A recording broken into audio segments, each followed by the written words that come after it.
Selamat siang Kak Monik. Ini tadi berangkat dari mana nih Kak? Payakumbuh. Berangkat dari Jakarta kemarin hari apa? Hari apa ya kemarin tuh berangkat? Bahasa apa? Lupa aku kemarin hari apa pas mau kantor. Udah Belum. Masih muter kepala. putar kepala ya? Berarti kemarin tibanya ya? Iya baru kemarin. Kemarin. Berarti kemarin lusa. Oh iya. Ini Kak Monik ini udah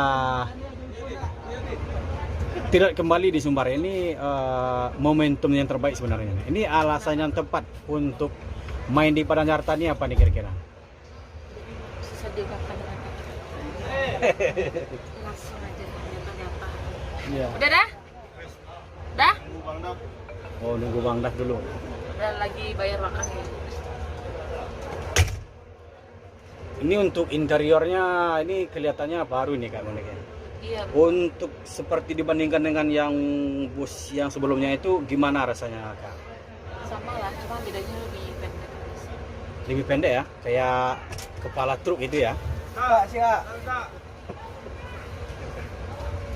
Dah? Oh. Semoga selamat sampai tujuan.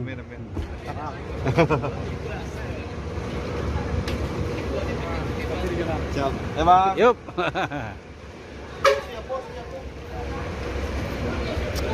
Bis terbang.